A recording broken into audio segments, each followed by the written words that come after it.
I used to believe that no matter how cruel the world became, a mother's heart would always be safe in her son's hands. I was wrong. Very wrong. I am 70 years old now. My reflection in the mirror barely looks like the woman I once was. Wrinkles cover my face like silent witnesses of years spent loving others more than myself. My back bends not just from age, but from decades of sacrifice. Yet the deepest wound I carry cannot be seen. It was given to me by my own son. They say old age is difficult because the body grows weak, but no one warns you that the heart grows weaker first when the child you raised starts treating you like an enemy. My son's name is Amit. When he was born, the nurse placed him in my trembling arms. He was so small, so warm, so helpless. His tiny fingers wrapped around mine, and in that moment, my entire world shrank down to his heartbeat. I whispered, "Don't worry, my child. As long as I breathe, you will never suffer." I kept that promise for 50 years. But promises from children, they fade faster than memories. Amit's father died when he was 12. One day he left for work. He never came back. From that moment on, I became two people in one body, a mother with a broken heart and a father with endless responsibility. There was no time to grieve. I worked wherever I could. I cleaned rich people's houses. I washed dishes until my fingers cracked. I scrubbed floors until my knees bled. Every evening I came home smiling, pretending I wasn't exhausted, pretending everything was fine, because Amit was watching. Many nights there was food only for one. I told him, "I already ate at work." That was a lie. I went to bed hungry, listening to my son breathe peacefully in his sleep, telling myself that this pain was temporary. His happiness was my strength. When Amit grew older, he started dreaming big. He wanted to become an engineer. The fees were high. My income was low. So I sold my gold bangles. Those bangles were not just jewelry. They were my wedding memories, the last thing his father had given me. The shopkeeper asked, "Are you sure, Amma?" I nodded without hesitation. Yes, my son's future is worth more than gold. I watched those bangles disappear into a drawer and felt nothing but pride. Years passed. Amit succeeded. He got a good job in the city, then a better job, then a promotion. People praised him. They praised me, too. "You raised him well," they said. I smiled. But inside, I was slowly disappearing from his life. After his marriage, I noticed the change immediately. His wife didn't like my presence. I was too slow, too quiet, too old. If I woke up early to pray, she complained about noise. If I sat in the living room, she said I was always watching. If I tried to help in the kitchen, she said I was in the way. I waited for Amit to defend me. He never did. Instead, he started avoiding me. If I spoke, he looked irritated. If I asked something, he answered without looking at me. If I fell sick, he said, "Ma, I have meetings. Please don't make things difficult." Difficult. I, the woman who carried him inside her body, had become a problem. One evening, my hands were shaking badly. I accidentally dropped a glass of water. It shattered loudly. Amit stormed in and shouted, "Can you not do anything properly anymore?" His words froze me in place. I looked at the broken glass near my feet, terrified to move. I whispered, "I'm sorry." That night, I cleaned the floor myself, even though my hands were bleeding. I cried silently in my room, covering my mouth with my sorry so no one would hear me, because old mothers are expected to suffer quietly. If this story has touched your heart even a little bit, please like this video and subscribe to our channel. Your support helps us share real emotions, real pain, and real stories that deserve to be heard. Now, let me tell you the moment that broke me completely. One morning, Amit stood at my door. He didn't sit down, he didn't ask how I was. He said coldly, "Ma, we've decided something." My heart started pounding. "There's an old age home nearby. They take good care of people like you." "People like you?" I asked softly. "Why, Beta?" He avoided my eyes. "You'll be more comfortable there, and honestly, things will be easier for everyone." Easier. I nodded slowly. Because when your own child wants you gone, you don't fight, you just accept. That night, I packed my clothes. Each sari held a memory. Each memory felt like a knife. I found Amit's childhood notebooks, his crooked handwriting, his drawings of our small house.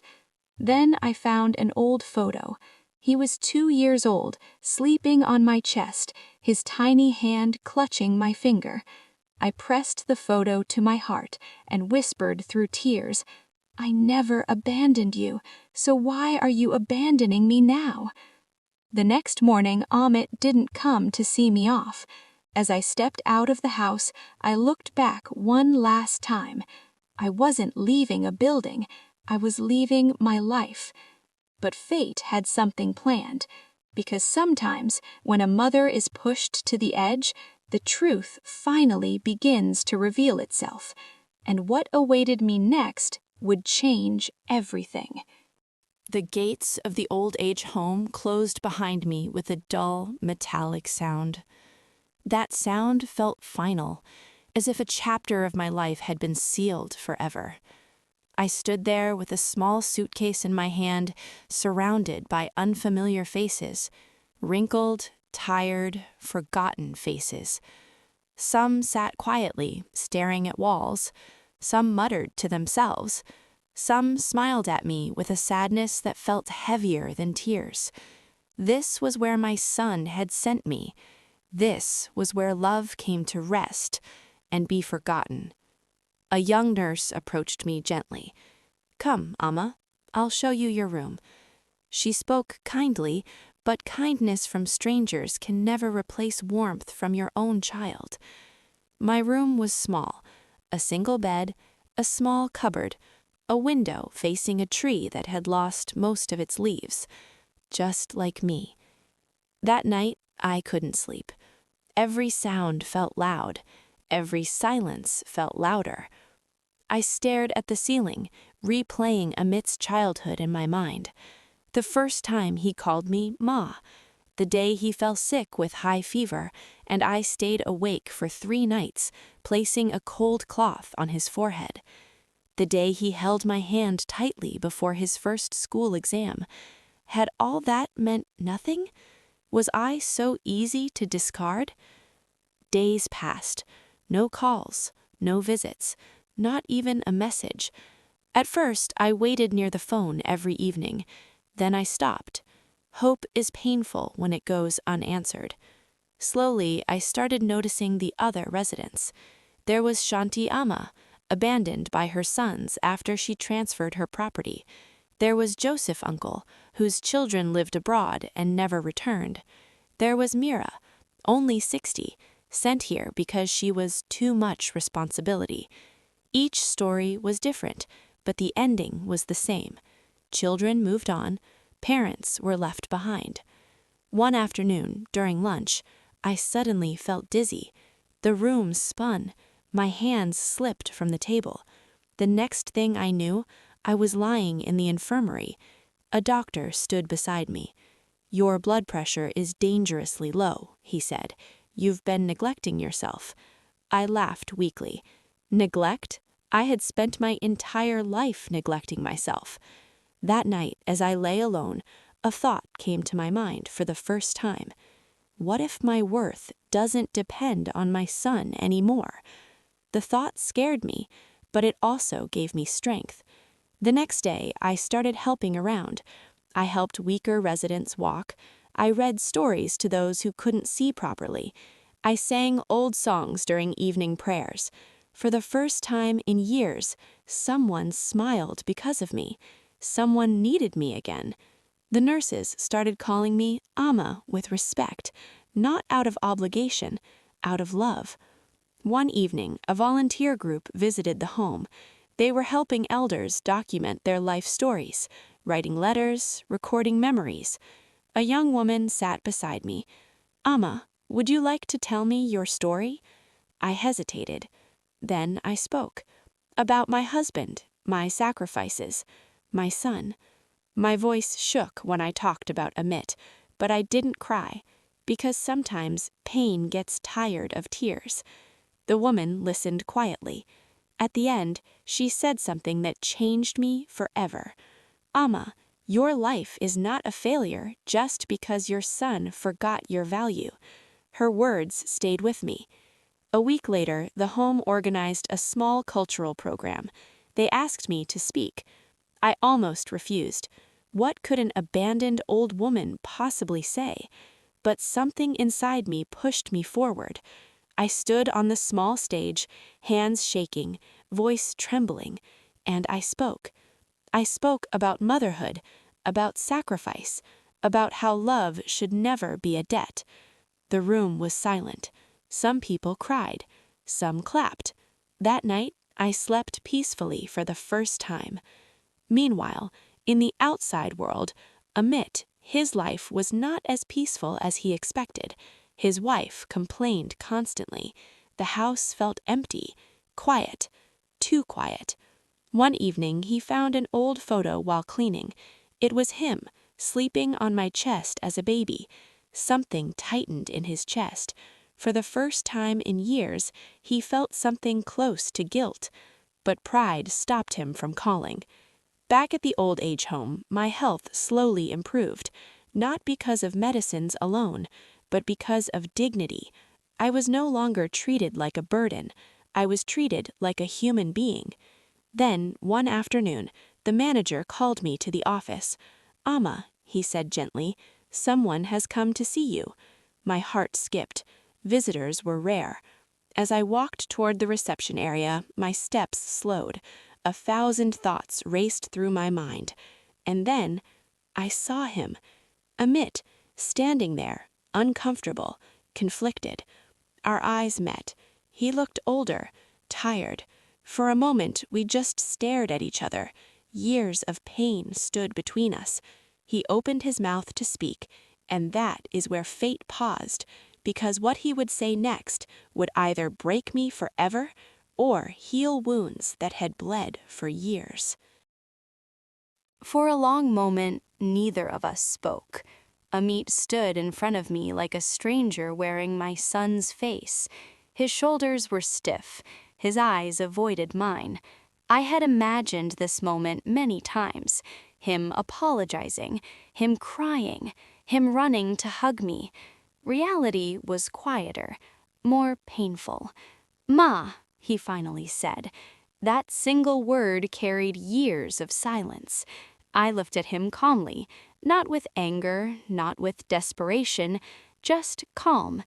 How are you? He asked. I smiled faintly. I'm alive. Those 2 words hit him harder than any accusation. We sat on a bench outside, under the same tree I had watched every day from my window. Its leaves were growing back, just like my strength. Amit kept rubbing his hands nervously. I didn't know how to face you, he said. I nodded. I know. He looked surprised. You know? Yes, I said softly. Because children don't hurt their parents out of hatred. They hurt them because they forget their sacrifices. His eyes filled with tears. He finally looked at me properly, really looked. My thin arms, my tired face, my trembling hands. Something broke inside him. I thought sending you here was best, he whispered. My wife said you'd be cared for, that you'd be comfortable. I took a deep breath. Amit, I said gently, Comfort is not a bed or medicine. Comfort is being wanted. He buried his face in his hands. "I've failed you," he sobbed. I didn't say anything, because sometimes silence allows regret to grow where excuses would kill it.